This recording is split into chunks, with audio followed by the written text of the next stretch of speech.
Today, I get the pleasure of chatting with Abbey and Jen from Hartley House. Couple misconceptions about Hartley House that we're going to clear up, but one thing is absolutely for sure. This organization has been doing amazing things, and I've been told it's the 45th anniversary of Hartley House. So first of all, ladies, welcome and congratulations. 45 years of doing great work in Frederick. Thank you. Yeah, thanks. It's exciting. It is very exciting. We are planning a really big celebration in October. We have our Walk a Mile in Their Shoes event every year. And so we definitely have a few more exciting things up our sleeve this year to really celebrate 45 years and really, hopefully, to offer more opportunities for the community to engage with us around that. We really want to chat about the organization itself. There may be people who don't know what Hartley House is all about. And we know that some people think they know what Hartley House is all about, but it's kind of shifted over the years. Why don't you guys tell us a little bit about the mission of Hartley House? So the mission of Hartley House is really to offer safety, shelter, and supportive services to survivors of intimate partner violence or domestic violence, sexual assault, child abuse, and human trafficking. So we cover a lot of what we call types of violence or things that would fall under the umbrella of power-based violence. So anytime there's a power and control dynamic, we consider that power-based violence. I know just from the news, the trafficking issue, are you guys seeing a large uptick in trafficking? Yes, especially since 2019, 2020 during COVID, the numbers have gone up. And that's another space where there's a lot of misconceptions about who's being trafficked, who are the traffickers, where's it happening, why is it happening. So we do a lot of education around that. And we also, again, provide support to survivors and to their families. What is a big misconception that people may have of the Hartley House organization? The really cool thing that we offer that may be a best kept secret is that we offer training on different types of violence and how to prevent it, whether it's the workplace, or an institution like a school or a class. So wow. Yeah. I did not know this. Wait, so these are like free things that people, is it like webinar based or how's that?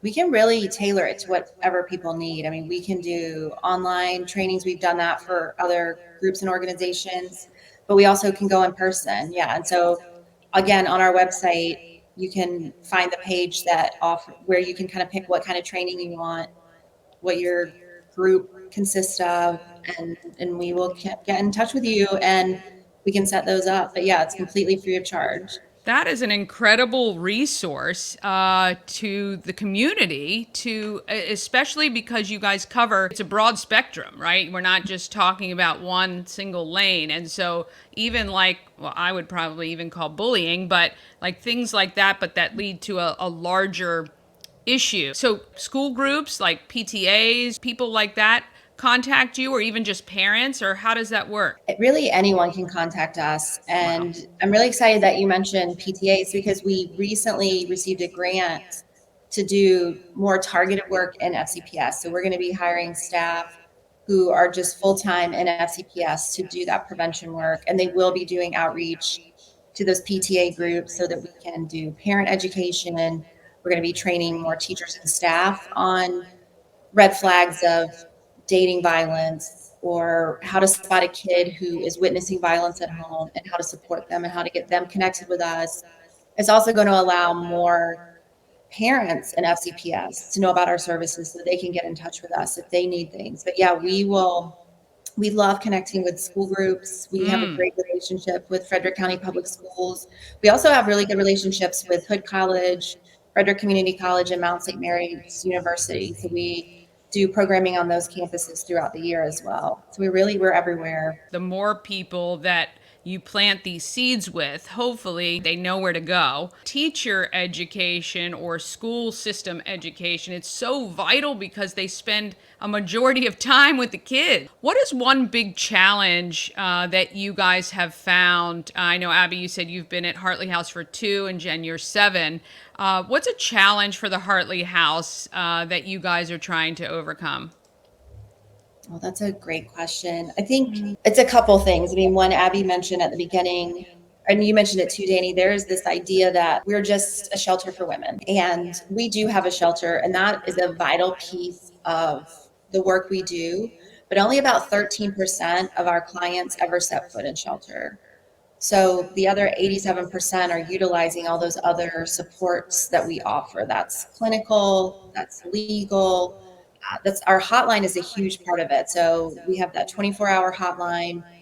And that's really most people's first contact to Hartley House is they call that number.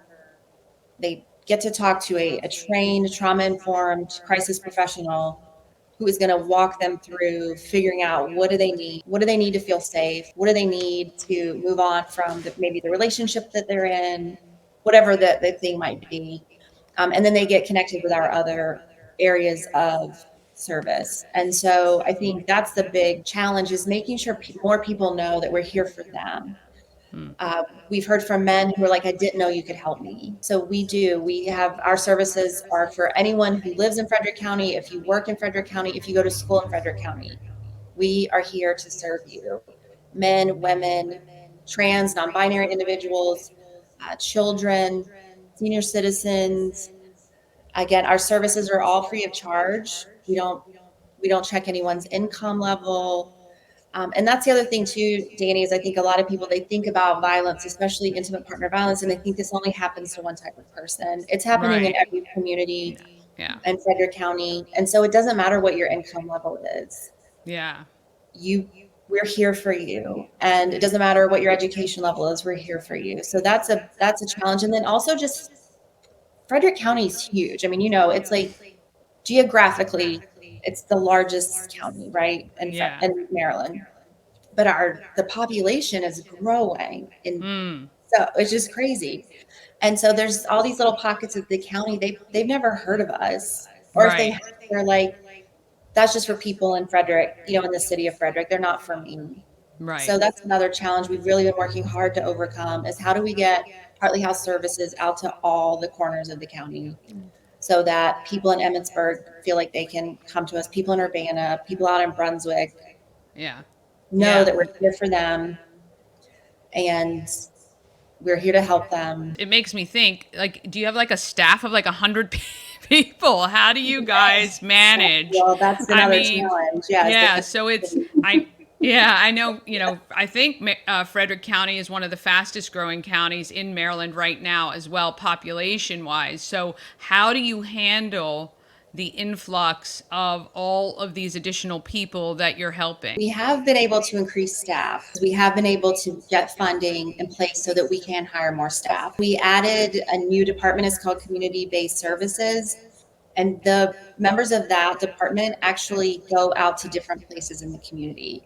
So they go and they do case management. They're in Emmitsburg. They're in one of the public schools so that parents can get connected with them that way. And if you can't come to us, there's a high likelihood we can come to you. Creating that department so we could be more accessible for sure. And then, just really trying to keep increasing our legal staffing. We have 3 full-time staff attorneys, increasing our clinical department. We have full-time adult counselors, and we have 3 child counselors, 1 full-time, 2 part-time child counselors. We have bilingual counselors. We have bilingual legal advocates. So we really have been trying to keep the staff level up to be able to meet the need. But that's also been a challenge. What are 3 things that the community can do to support you? Well, I don't know if this answers that, but as Jen was talking about, and you were talking about just how are we meeting this need, this growth is exponential. And you're absolutely right. We've experienced growing pains at every turn, which feels like in all the other nonprofits I've worked in, kind of unprecedented rate.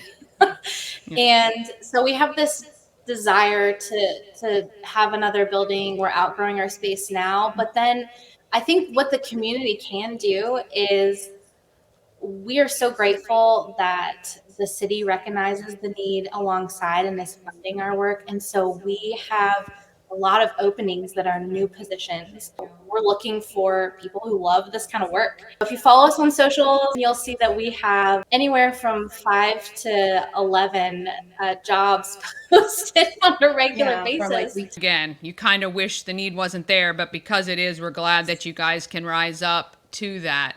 A lot of times when people say, hey, where can I donate these items? I know I see the Hartley House listed a lot. I just want to make sure you guys, what, again, in items, like if somebody's donating things, what do you want and what do you not want? What would you like from us? I feel this question a lot because our community is so generous and they think of us instantly when they have an excess of clothing for women and children or furniture.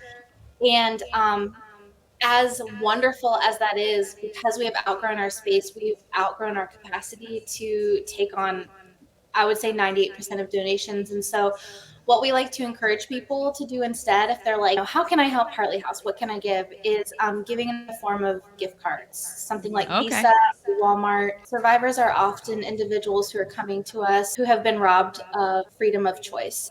And so for us to be able to hand them money in the form of a gift card where they can go buy the clothes that make them feel good or go buy the toys that their kids really want, especially around the holidays, or the food, that they want.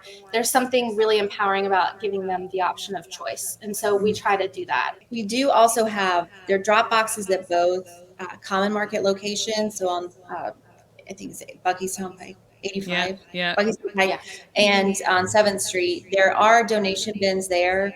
And we also do love full-size toiletry items, feminine products, diapers, wipes, things like that you would probably need if you were staying somewhere that wasn't your home for a while. You're just basically passing them along to people who can use them right away. So you're not having to store them, which totally understand.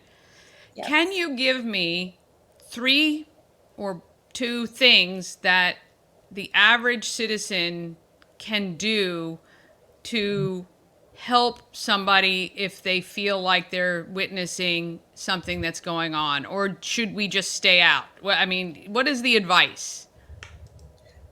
So that's another thing that we offer training. Not to keep plugging the training, but we do offer what we call bystander intervention.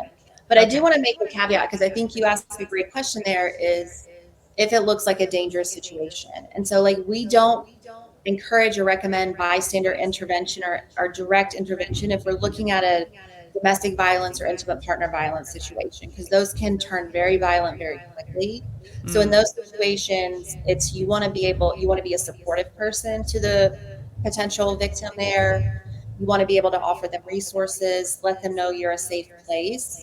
But if we're looking at situations that could be like workplace harassment, sexual harassment, or a situation, say you're at a party or something looks like it could turn into sexual violence, we do offer a lot of tips, trainings on how to observe that situation, determine if it's safe to intervene, and if it is, here's some different ways you can intervene. Like a quick one we have is just create a distraction, right? Like drop a pen, say, oh my gosh, excuse me, did you drop this pen? We have a whole little campaign, which we call excuse me.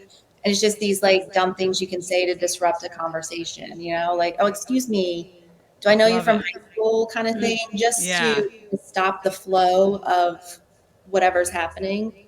So definitely it's so situationally dependent, but we love doing those trainings and just helping people feel empowered to understand what they're seeing and know, is it appropriate for me to intervene? And if so, how can I do so safely? If there's one thing you want everybody to know about Hartley House before we leave today, what would it be? Go to our website, follow us on socials,